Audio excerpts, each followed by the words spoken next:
નમસ્કાર દર્શક મિત્રો, તહેલકા ન્યૂઝમાં આપનું સ્વાગત છે અને હું આપની સાથે વૈશાલી પોબારો કરીશું નજર સમાચાર પર। આજે ભરૂચમાં મધ્યપ્રદેશના ટીકમગઢથી આવેલા એક યુવાન સાયકલિસ્ટ જેની ઉંમર ફક્ત 23 વર્ષ છે, એમનું સ્વાગત ભરૂચના પ્રખ્યાત સાયકલિસ્ટ શ્વેતા વ્યાસ દ્વારા નર્મદા ચોકડી પર આવેલા હોટલ પવનરાજ ખાતે કરવામાં આવ્યું।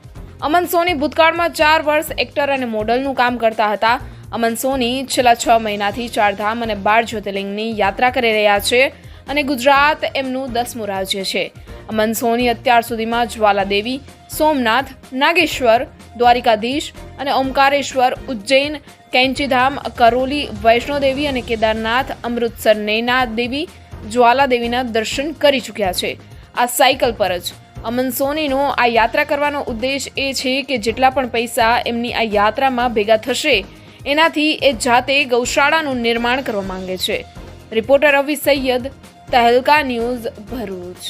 નમસ્તે, મારું નામ શ્વેતા વ્યાસ છે। આજે ભરૂચમાં એક યુવાન સાયકલિસ્ટ અમન સોની જે મધ્યપ્રદેશના ટીકમગઢથી આવી ચૂકેલા છે એમનું હું સ્વાગત કરું છું।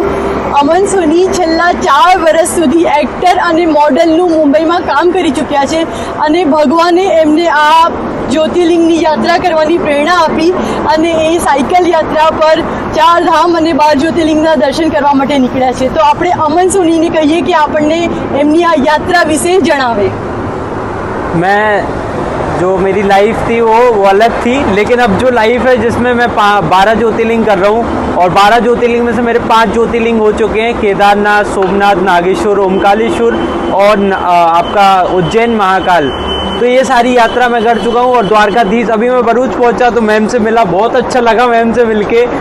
और दूसरी चीज़, जब आप जाते हो, यात्रा करते हो तो लोगों से कनेक्ट होते हो तो वो बहुत बड़ी बात होती है कि आप यात्रा करके लोगों को क्या संदेश देना चाहते हो।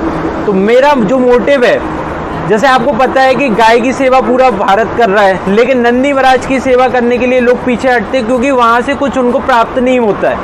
तो मैं नंदी महाराज की सेवा करना चाहता हूँ। अपने YouTube की इनकम से, जो आने वाले टाइम पे मेरी इनकम होगी, उससे मैं नंदी महाराज की सेवा करूँगा। और दीदी से मिलके बहुत अच्छा लगा क्योंकि अपने भारत में ऐसे कनेक्ट होते हैं लोग, ऐसे लोग हैं कि आपको कनेक्ट होंगे और मिलेंगे।